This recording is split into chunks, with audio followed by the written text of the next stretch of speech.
નમસ્કાર દર્શક મિત્રો, રિયલ સમાચારમાં આપનું સ્વાગત છે। સમાચારોની શરૂઆત કરતા પહેલા એક નજર કરીએ આજના મુખ્ય સમાચાર પર।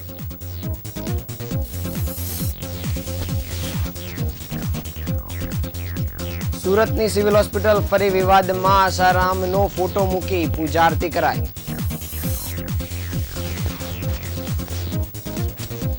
સાયબર ક્રાઇમ અવેરનેસ માટે સુરત પોલીસે કર્યું ગરબા ગીતનું લોન્ચિંગ।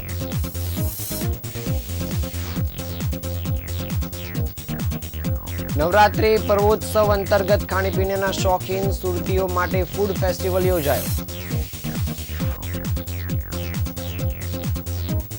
સુરતના પાંડેસરા વિસ્તારમાંથી ચાઇનીઝ દોરીનું ઉત્પાદન કરતી ફેક્ટરી ઝડપાઈ।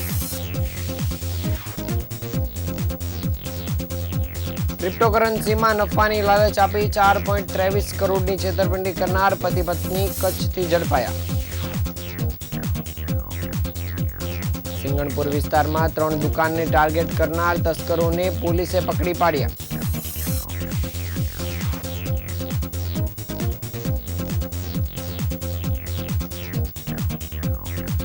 સમાચાર વિગતે જોઈએ। સુરતની નવી સિવિલ હોસ્પિટલ ફરી એકવાર વિવાદના વમળમાં ફસાઈ છે।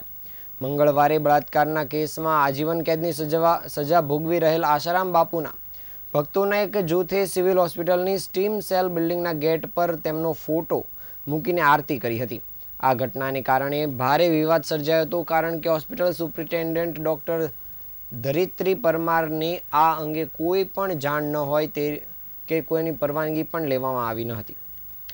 મળતી માહિતી મુજબ નવી સિવિલ હોસ્પિટલમાં આશારામ બાપુના ભક્તોએ તેમની આરતીનું આયોજન કર્યું હતું। આ દરમિયાન મંત્રો અને ભજનો ગાવામાં આવ્યા હતા। આશ્ચર્યજનક રીતે હોસ્પિટલના કેટલાક ફરજ પરના અધિકારીઓ, તેમાં પીડિયાટ્રિક વિભાગના વરિષ્ઠ વિશેષજ્ઞ ડોક્ટર જિગીશા પાટડિયાનો પણ સમાવેશ થાય છે, તેઓ આરતીમાં જોડાયા હતા। હાજર સિક્યુરિટીના જવાનો પણ આ પૂજામાં સામેલ થયા હતા અને સ્થાનિક લોકો અને સામાજિક કાર્યકર્તાઓને આ ઘટનાનો વિડીયો પણ ઉતાર્યો હતો। ઉલ્લેખનીય છે કે આશારામ બાપુને 2018માં કોર્ટે બળાત્કારના કેસમાં આજીવન કેદની સજા ફટકારી હતી અને 2023માં ગાંધીનગર કોર્ટે પણ સુરતની એક મહિલા પરના બળાત્કાર કેસમાં તેમને આજીવન કેદની સજા આપી છે। આવા ગંભીર અપરાધીની પૂજા સિવિલ હોસ્પિટલ જેવા સંસ્થામાં થતી એક ગંભીર પ્રશ્ન ઊભો કરે છે। સિવિલ હોસ્પિટલની સ્ટીમ સેલ બિલ્ડિંગમાં આ પ્રકારની ઘટના બની હોવા છતાં હોસ્પિટલ સુપ્રિન્ટેન્ડન્ટ ડોક્ટર ધરિત્રી પરમારની આ અંગે કોઈ જાણકારી ન હતી। વિવાદ થયા બાદ તેમને જાણ થતાં વિવાદને દબાવવાનો પણ પ્રયાસ કરવામાં આવ્યો હતો અને સિવિલ હોસ્પિટલમાં જ્યારે પણ કોઈ વિવાદ થાય છે ત્યારે સુપ્રિન્ટેન્ડન્ટ દ્વારા દોષનો ટોપલો બીજા પર ઢોળી દેવામાં પ્રયાસ કરાય છે।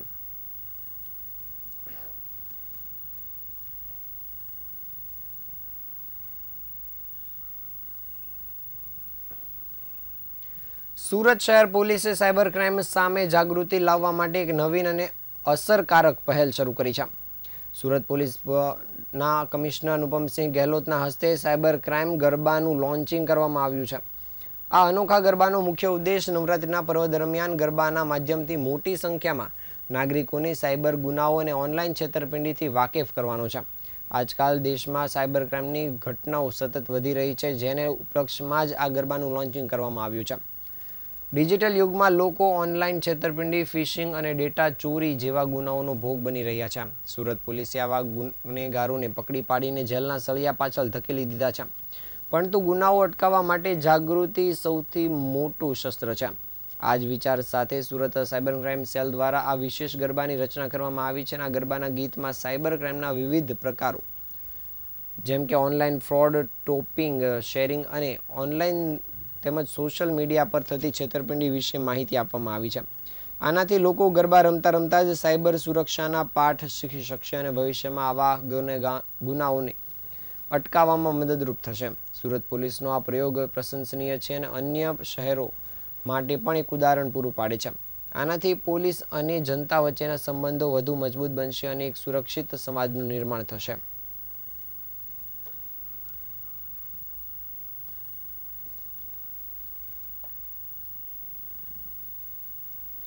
સુરત મહાનગરપાલિકા દ્વારા નવરાત્રિ પર્વોત્સવના અવસર પર ઉમરા પોલીસ સ્ટેશન પાસે આવેલ કૃષ્ણકુંજ મ્યુનિસિપલ પાર્ટી પ્લોટ ખાતે ફૂડ ફેસ્ટિવલ અને વિવિધ સાંસ્કૃતિક કાર્યક્રમનું ભવ્ય શરૂઆત કરવામાં આવી હતી। આ કાર્યક્રમ 23 સપ્ટેમ્બરથી 2 ઓક્ટોબર સુધી ચાલનાર છે, જે દરરોજ સાંજે 6 થી 11 વાગ્યા સુધી યોજાશે. ઉદ્ઘાટન વિધિ સમાજ કલ્યાણ, આનંદ પ્રમોદ અને સાંસ્કૃતિક સમિતિના અધ્યક્ષ સોનલ દેસાઈ તથા આરોગ્ય સમિતિના અધ્યક્ષ નેન્સીબેન શાહના હસ્તે કરવામાં આવી હતી. આ પ્રસંગે ઉપસ્થિત મહાનુભાવોએ આદ્યાશક્તિ મા અંબાની આરતી કરી હતી અને મ્યુનિસિપલ સભ્યોએ પરંપરાગત ગરબો રજૂ કર્યો હતો. ત્યારબાદ મુખ્યમંત્રી ભૂપેન્દ્રભાઈ પટેલ દ્વારા લોન્ચ કરાયેલા રાષ્ટ્રભક્તિના તાલ સાથે શહેરવાસીઓએ ગરબે ઘૂમ્યા હતા. ફૂડ ફેસ્ટિવલમાં કુલ 82 ફૂડ સ્ટોલ ગોઠવાયા છે, જેમાં Surati, Punjabi, South Indian, Mexican, Chinese, Parsi, fast food સહિતની વિવિધ વાનગીઓ ઉપલબ્ધ છે. ખાસ કરીને સ્વસહાય જૂથ દ્વારા મિલેટ્સની બનતી આરોગ્યવર્ધક વાનગીઓ પીરસાઈ રહી છે. આ ઉપરાંત આજરોજના કાર્યક્રમમાં સુરતની વિવિધ શાળાઓ તથા સંસ્થાઓના વિદ્યાર્થીઓ દ્વારા રાસ ગરબા અને લોકનૃત્ય રજૂ કરવામાં આવ્યા હતા. કાર્યક્રમમાં સાંસદ મુકેશભાઈ દલાલ, મેયર દક્ષિશભાઈ માવાણી, સ્થાયી સમિતિ અધ્યક્ષ રાજનભાઈ પટેલ, કમિશનર શાલિનીબેન અગ્રવાલ સહિતના મહાનુભાવો ઉપસ્થિત રહ્યા હતા.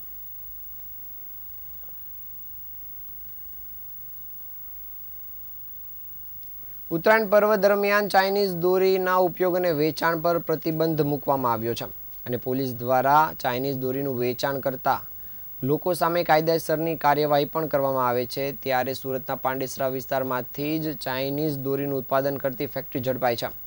એસઓજી પોલીસની ટીમે પાંડેસરા વિસ્તારમાં રેડ કરીને 2.18 કરોડ રૂપિયાનો મુદ્દામાલ પણ જપ્ત કર્યો છે. સુરત એસઓજી પોલીસની ટીમે પાંડેસરા સ્થિત એન્જલ મોનોફિલામેન્ટ કંપનીના ગ્રાઉન્ડ ફ્લોરમાં ચાલતા ગોડાઉનમાં રેડ કરી હતી અને પોલીસે કંપનીમાં તપાસ કરતા ચાઇનીઝ દોરી તથા તેને બનાવવાના રો મટીરિયલ મળી કુલ 2.18 કરોડનો મુદ્દામાલ જપ્ત કરવામાં આવ્યો છે. આ દરોડા દરમિયાન પોલીસે કંપનીના મેનેજર પ્રમોદ મંડલની અટકાયત કરીને આગળની કાર્યવાહી હાથ ધરી છે. મનુષ્ય અને પક્ષીઓ માટે જોખમ એવી આ પ્રતિબંધિત દોરી બજારમાં પહોંચે તે પહેલા જ પોલીસે આ સફળ કાર્યવાહી કરીને સરાહનીય કાર્ય કર્યું છે. આ અંગે એસઓજીના ડીસીપી એ જણાવ્યું હતું કે એસઓજી પોલીસને માહિતી મળી હતી કે પાંડેસરા વિસ્તારમાં ચાઇનીઝ દોરીની ફેક્ટરી છે, જેના આધારે દરોડા પાડીને મોટી માત્રામાં મુદ્દામાલ કબજે કરવામાં આવ્યો છે. આખી ફેક્ટરી સીલ કરવામાં આવી છે અને પાંડેસરા પોલીસ દ્વારા આ મામલે સઘન કાર્યવાહી શરૂ કરાઈ છે.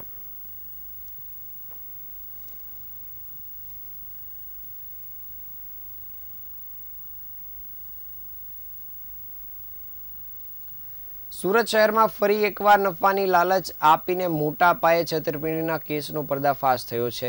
સુરત આર્થિક ગુના નિવારણ શાખાએ ક્રિપ્ટોકરન્સી અને નકલી નફાની લાલચ આપીને 4.23 કરોડની છેતરપિંડી કરનાર પતિ પત્નીની ધરપકડ કરી છે.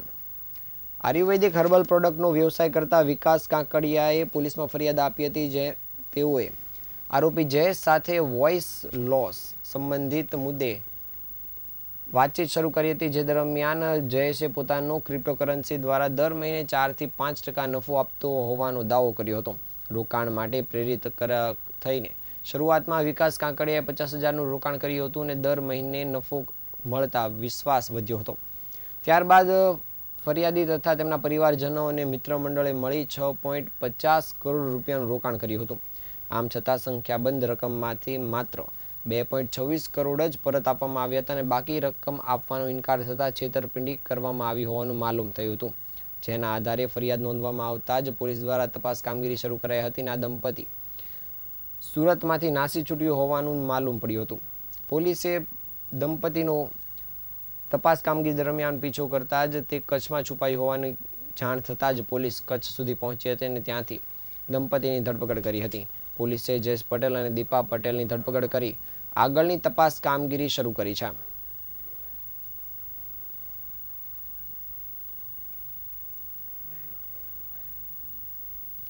સુરત શહેરના સિંગણપુર પોલીસ સ્ટેશન હદ વિસ્તારમાં થયેલી ઘરફોડ ચોરીના ગુનાના માત્ર 24 કલાકમાં જ ભેદ ઉકેલી પોલીસે સરાહનીય કાર્ય કર્યું છે. પોલીસના ઝડપી પગલાંને કારણે લોકોમાં સુરક્ષાની લાગણી વધુ મજબૂત બની છે.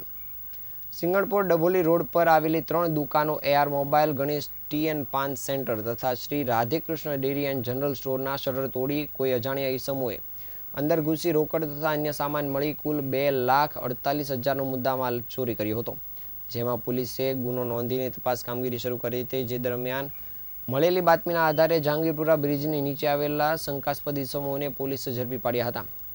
પકડી પાડવામાં આવેલા આરોપીઓમાં એક રિતિક ચૌધરી તથા 2 કાયદાના સંઘર્ષમાં આવેલા કિશોરનો સમાવેશ થાય છે.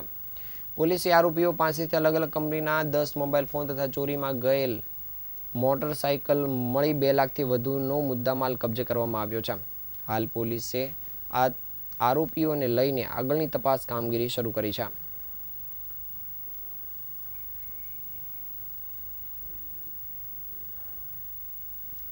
નવરાત્રી હોય કે લગ્નસ્તરાની ખરીદી હોય ત્યારે પાર્લે પોઈન્ટ વિસ્તારમાં આવેલ શુભ મંગલ એથેનિક્સ લોકો માટે એક ચોઇસ બની રહેતું હોય છે. ત્યારે સુરતના પાર્લે પોઈન્ટ ખાતે લાલ બંગલો ખાતે આવેલ જૈન દેરાસર નજીકના નવરાત્રિના પ્રથમ દિવસે જ શુભ મંગલ એથેનિક્સ દ્વારા એક નવા સોપાનની શરૂઆત કરવામાં આવી છે.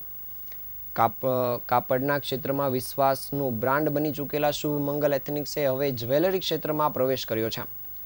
શુભ મંગલ એથેનિક્સના નિખિલ જરીવાલાએ જણાવ્યું હતું કે વર્ષ 2009થી જ કાપડના ધંધા સાથે જોડાયેલા છે અને હવે એક જ સ્થળે કપડા સાથે ડાયમંડ, ગોલ્ડ અને સિલ્વરની જ્વેલરી ઉપલબ્ધ કરાવવાનો નવો પ્રયત્ન શરૂ કર્યો છે. ગ્રાહકોને એક જ છત નીચે સંપૂર્ણ શોપિંગ અનુભવ મળે તે હેતુસર નિકોમા ગોલ્ડ શોરૂમનો પણ શુભારંભ કરવામાં આવ્યો છે. ગત રોજ નવરાત્રિના પ્રથમ દિવસે જ શુભ મંગલ એથેનિક્સના એક નવા સોપાનની શરૂઆત કરવામાં આવી હતી, જ્યાં શુભ મંગલ એથેનિક્સ સાથે નિકોમા ગોલ્ડ શોરૂમનો પણ શુભારંભ કરાયો હતો. આ પાવન પ્રસંગે પરમ પૂજ્ય ગચ્છાધિપતિ આચાર્ય ભગવંત શ્રી અભયદેવ સુરીજી મહારાજ સાહેબના આશીર્વાદ મેળવીને આ ઉદ્ઘાટન કરવામાં આવ્યું હતું. શોરૂમના શુભારંભ પ્રસંગે સગા સંબંધીઓ તથા મોટી સંખ્યામાં લોકો ઉપસ્થિત રહ્યા હતા અને નિખિલભાઈ જરીવાલા અને તેમના પરિવારને તેમજ સ્ટાફને શુભકામના પાઠવી હતી. બધાએ છે ને અમને ખૂબ સારો રિસ્પોન્સ આપેલો હતો, બટ એમની કસ્ટમરની ઇન્ક્વાયરી હતી કે ભાઈ અમે આજે બીજેથી લઈએ છીએ તો તમે કેમ નથી કરતા. તો એમના અનુભવથી અને એમના રિસ્પોન્સથી મેં આજે એક સારું પગલું અને વ્યવસ્થિત કર્યું છે અને આજે એમનો ખૂબ સારો રિસ્પોન્સ છે જે તમે સ્ટોરમાં જોઈ પણ શકો છો કે ગોલ્ડ, ડાયમંડ એન્ડ સિલ્વર્સમાં પણ અમે સારું પરફોર્મન્સ કરી શકીએ છીએ. કામ ચાલુ કર્યું છે મેં, સમજી લો ને કે હું 2009થી આ ધંધામાં સંકળાયેલો છું કપડા માટે, બટ અત્યારે મારો જ્વેલરી, ગોલ્ડ અને ડાયમંડ્સનો જે બિઝનેસ છે ને એને સ્ટેબિલાઇઝ કરવા માટે મને ખૂબ સારા રિસ્પોન્સ અને મળી રહ્યું છે અને ખૂબ સારો રિસ્પોન્સ મળી રહ્યો છે. આ હતા આજના સમાચાર. નવા સમાચાર સાથે ફરી મળીશું. ત્યાં સુધી રજા આપશો. નમસ્કાર.